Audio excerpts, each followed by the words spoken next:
Why don't we uncover our spiritual gifts? Why aren't we all walking around claiming that we are psychic or intuitive or empathic or aware? Why are so many women hiding, pretending, unsure of their abilities and their spiritual gifts in 2025? Why is this so hard? Today, I want to really explore the underbelly of what it really means to be clairvoyant, intuitive, psychic, clairsentient, whatever you are, right? As I look out there at the landscape with so many different spiritual teachers, often what I see are things like, and myself included, I mean, I've talked this way in the past too, but a lot of light things like be empathic, be intuitive, develop your gifts and use them to help the world. Like that is one side of the coin. That is true, right? You're an empath, you're intuitive, like you're sensitive, like these are wonderful things and let's share them. But what's the underside of that? What's the flip side of the coin? What's the shadow side? What's the underbelly? Because there are a lot of reasons why you might not want to explore your spiritual gifts. There are a lot of reasons why you might not want to put yourself out there as a spiritual person. And so today we're going to go through those. Stick around. I'm going to go through 5 reasons why you do not want to own or awaken your spiritual gifts. Are you ready? Reason number 1, because it is not for the faint of heart. If you truly want to anchor into who you really are and you believe you have gifts and you share those, get ready because this is the path of the warrior. Why? Because if you start to declare your truth and who you really are in the world, and what you know and what you're aware of, get ready for the onslaught for everyone who doesn't believe in that or is jealous of that or envious of that or shames that. Get ready for people to ridicule you, shame you, tell you that you're doing the devil's work, tell you that you're evil. I mean, if you put yourself out there and speak truth about spiritual gifts, which let's just be real for a moment. What does this mean? Psychic means of the soul. So when we're talking about really owning heightened awareness, we're talking about soul gifts. So I believe that we are spirits, that we anchor into this human body and we come in, we've had past lives, we have built up karma, built up positive things. We anchor in and we come here with some gifts and awarenesses and knowings and abilities from our past lives. All that right there is enough for people to tell you that you're crazy, you're cuckoo, you don't fit in, you don't belong. People might ostracize you. People might abandon you. So let's be real. If you are a spiritual woman and you are thinking about coming out of the spiritual closet and sharing with people your knowing, your truth, your awareness, your perceptions, why aren't you? Don't be hard on yourself because you're facing what's like annihilation to the ego. You're going to have to be prepared for people to judge you, shame you, blame you, ridicule you, lie about you, say that you're horrible, that you're awful, that you're evil, that you are lost, that you need help, that you need saving. I mean, this is the onslaught of what we have to face if we want to stand in our truth and our power. But it's time. But this path isn't just for anybody. You have to be a straight up warrior, I think, to stand there in the midst of everyone and say, this is what I believe to be true. This is what I know to be true. This is what I think. This is what my awareness tells me. And then in a day and age when people are like, cite your sources, how do you know that? How do you prove to someone, other than like maybe with a client in a reading and answering their 50 questions, if they're trying to test you, how do you prove to someone when you know something? If someone is speaking and you can tell they're hiding something or they're lying and you say that and people are like, cite your sources, knowing, awareness, consciousness being awake, these are not very measurable things. Joe Dispenza is like the only one cutting edge putting wires to people's brains when they're meditating at his retreats. But other than that, you can't really prove to people. So when you're talking to people who are just like, show me, and if I see it, I believe it, but I don't believe the unseen, how do you prove that? You can't. So you have to be so very solid and strong and confident and brave and sure of yourself.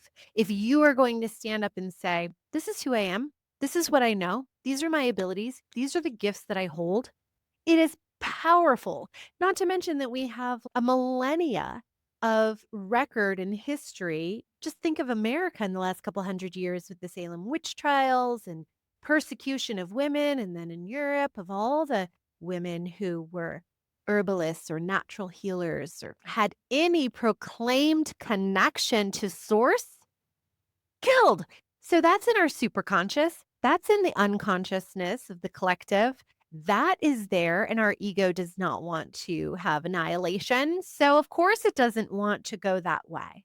So, you have every reason in the world to stay stuck, small, and pretend like you don't know what you don't know, except that you're programmed by Creator now, in my belief system, to wake up and share what you see, what you know, speak your truth. You're being called. It's like a light pulse, right? It's like a frequency, it's like a vibration that is like seeping into your psyche, awakening you and calling you to rise up and claim, because this is the time of the divine feminine. It's time. The number two reason you do not want to own your spiritual gifts and step out of the spiritual closet and claim your sovereignty is because you will have to stand alone. Not all the time, not every time, but sometimes you will stand alone. A great way to illustrate this is when I think back to what happened during COVID times. And I love the meme that's come out where there's like a sea of people, right? There's like thousands of people. And then there's one person in the center and it says, yes, you're all wrong, right? So if you were anything like me during that time and you were not following their advice or guidance, you were not listening to the mainstream media and letting them tell you what to do. You were not letting them tell you what you could put on your body or what you would put into your body. If you were being sovereign, if you were saying no, because let's just look for a hot minute at what it truly means to be awake and in your spiritual gifts. For me, that experience is one of I don't ask other people what I should do. I don't give away my choices to other people. I don't blindly follow anybody because I know truth for me. I resonate at a frequency. And when things resonate, I trust that. You could not lay out science in front of me and tell me I had to follow this because you knew something that I didn't know. All I had to do was tap into my own awareness, my own body. Am I at risk here? No. Should I be afraid here? No. Do I need to do what they're telling me? No. Do you know how scary that is for people?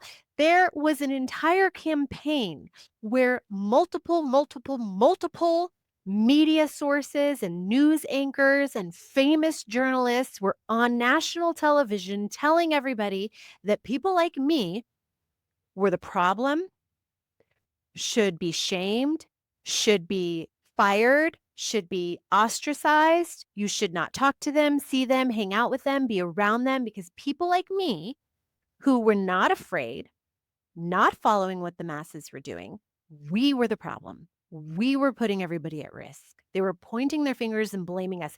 Do you know how challenging it was for me to have to stand around in the face of many friends who are no longer friends and family and be like, I'm not doing that. I didn't need to ask anybody. I know people who went down that road, who got the pokey thing, who did it because other people told them they should do it. There is no realm in which I would be asking other people what they thought I should do with my body and following their advice without tapping into my intuition. So many people are walking around out there not tuned in, tapped in.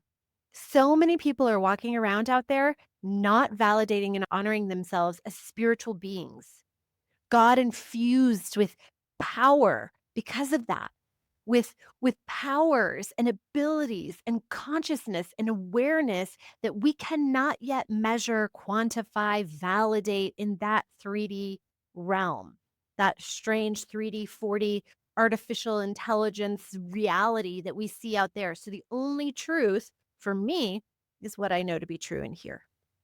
We are not controllable. If you are awake, if you are aware, if you do not do what people tell you to do, but you follow the beat of your own drum and you're awake and you're aware and you trust yourself and your own knowing and you know how to tap in to the infinite energy source that animates all things, you are a force to be reckoned with. And for everybody out there who's not doing that, you are a threat. You are a threat to their reality. You are a threat to their paradigm. You are a threat to what they believe to be true. And they have no other option other than to project their fear all over you and make you the bad guy, because otherwise they would have to look at where they're not growing and owning their sovereignty and their power, right? So that's the second reason why you don't want to actually stand and take the seat or sit on your throne or open your crown and own your gifts, because you will be standing alone. You will have to look at people and you will have to say, yep, I think I'm right and you're wrong. You will not go with the masses. You will not just blindly follow their lead. You might be standing, but you'll be standing alone. And there were those of us who did it and continue to do it still. And we're finding each other, thankfully. Next, let's go on to number 3, the third reason why you do not want to own your spiritual gifts. The third reason why you do not want to own your spiritual gifts is because you will feel so lonely because people will not get you. People will not understand you. They will not resonate with you. In fact, half the time, people won't even be able to hear what you're saying. You will be saying one thing, they will hear something completely different, and you're not even going to be communicating because your vibration is so different from other people. They're not going to resonate. So listen, I'm not trying to be here on my high horse and say that I'm like so better and different and all that than other people. But what I am saying is that I have spent 15 years working on my spiritual energy every single day, going to psychic school, doing readings with people from all around the world for over a decade. I don't drink. I don't do drugs. I don't use any substances. I eat really well. I take good care of myself. I am tuned in. I'm tapped in. I know where I end and others begin. I know what I feel like. I am connected to source. I'm connected to my higher self. I am connected to my intuition. I trust myself. And that sets me apart and makes me different from a lot of people. I'll tell you a little story to illustrate this. So, when I was in labor with my daughter, before I went into labor, I asked my midwife. I was going to give birth at the birth center in my town. I wanted to do it at home. My partner wasn't as easy about that. I thought a good compromise was a birth center. So I asked her, how will I know when it's time for me to go in? By the way, side note for women, if you can, just do it in your home. The last thing you want to be doing when you're in the middle of labor is having to pack up your things and get in a car and travel somewhere. Take it from me, stay home. So there I am. It's like 2 in the morning, right? And I'm in labor. My partner is sleeping. My midwife told me that she would know when it was time for me to come in because she would hear it in my voice. So I had called her hours earlier. She said I seemed fine. I had called her a little bit after that. She had said I seemed fine. So I finally call her at 2 in the morning and I'm like, hey, I'm pushing.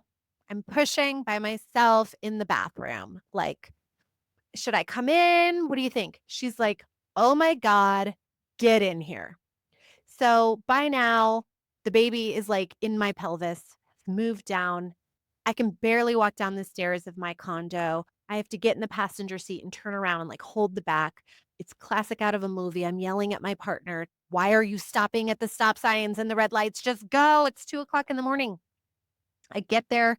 I'm fully crowning. My daughter is fully crowning. I am ready to give birth. And I paid thousands of dollars so that I could give birth at this birth center because I wanted a water birth. And I'm like, "Fill the tub. I want to get in the tub." And she's like, "This baby is coming now. We have no time. Sorry." Why did that happen? That happened because that woman thought I was like every other woman. That woman thought that she would hear it in my voice and she would know. That woman did not take the time to inquire, "By the way, how often do you meditate? How much do you meditate? How many years have you been going in and out of trance? How much psychic work have you done? How much healing have you done?" Like, I was clear. I was powerful. The nurse later told me, "You might be one of the most powerful women I've ever met." That was just her experience of me going through the birth process. And I was like, that can't be. Like, that can't be true. Like, that didn't compute, right? Like, who am I? I'm nobody. And I come from a past of like got trauma and neglect and abuse and lots of childhood experiences that were adverse. And so I was nobody. Most of my life, it's been trying to have a good self esteem. How could I possibly be so strong? But I tried it on for size. And like, there are ways and realms in which I believe that it could very well be possible that I am pretty dang strong if you compared me with most average women my age around me. And I was not normal. I'm not a normal person. I am psychic. I am aware. I am awake. I am tuned in, tapped in. I am courageous. I am connected. She couldn't hear it in my voice. She didn't know that I was about to deliver my baby at home by myself. She couldn't even tell. She told me to go lay down and call her later. I waited until the baby was coming. I was by myself alone in the wee hours of the night. The one experience I finally thought that me as this wounded only child, right, who's always felt like I would be different, the one time I was gonna have, like, a team of people around me to, like, hold me in my suffering, which was not anything I had ever allowed to happen before. Nope, didn't go that way. Because you know what? I'm so strong, I'm so independent, I can do it myself. I'm probably stronger than most of the women she had talked to, and so how did it play out? I was alone, about to birth my baby by myself. Probably could have just done it there over the toilet. Don't really know what I needed them for, except for the afterbirth, right? Anyway, I digress and TMI. So, all that to say, we are talking about something radical here. Not following the media, not being programmable, not being, you know, F withable. These are radical. These are powerful women, warrior, goddess. This is don't mess with me, Shiva, Shakti, Ma Durga. This is lady riding the tiger. Okay. This is powerful goddess energy. This is who we really are. But people don't like that. People don't want you to act like that. People will tell you you're too much. You're bitchy. That's what I've gotten my whole life. I was either too bitchy or too sensitive because I would be kind and gentle and empathic and caretaking, and people would try to walk all over me and not listen to me and not hear my no the first 5 times until it's finally like, stop, right? Being a powerful woman is not fully acceptable in this day and age. And if you are not programmable and you will not do what they say and you will not just sit down and shut up and keep your head down and work, you are a force to be reckoned with and people will be afraid of you. So let's recap. Number one, you don't want to be psychic and be out of the closet because you will have to be a warrior and people will shun you and shame you and ostracize you. So therefore, you have to be strong enough to stand alone. You have to stand in a room of people who are all agreeing about something and say, "I don't see it that way." And number three, when you're standing alone, you need to realize that people are not going to understand you. They're not going to get you. They're going to read you wrong. They're going to think they know you, but they're going to have no idea who they're talking to. They are going to talk down to you. They're going to assume they're better than you and smarter than you and that they know more than you. And you're sitting in the room as a psychic clairvoyant and nobody's got a clue who you are. And you just are going to have to blend in and deal with that. You're going to have to be powerful and invisible at the same time. Does that sound like your cup of tea? Let's go on to the next one. So, what happens if nobody gets you, nobody believes you, nobody trusts you, people don't really know who you are, they don't know what they're dealing with, you have to stand alone, you're not programmable, you won't go along with the status quo? Number 4 reason why you don't want to come out of the spiritual closet is because you're going to have to finally put faith and trust in yourself. And it's not just you, it's God too. It's your higher power, it's source energy, it's that spiritual realm.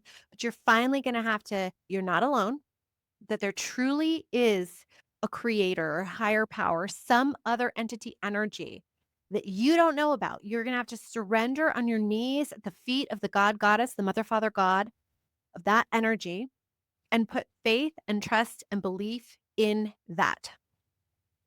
If I've lost all my friends, if I've lost my job, if I've lost my community, if I have no money, if I feel destitute and desperate and alone, if everyone tells me I'm wrong, can I still maintain my connection to myself and to my source and have faith and trust in that? Can I believe that I will be sustained by the love of God? This is the ultimate question that we have to come to and wrestle with. This is a natural progression on the spiritual path for the spiritual initiate. You don't want to come out of the spiritual closet and proclaim your truth and who you really are because this is part of the path of the initiate.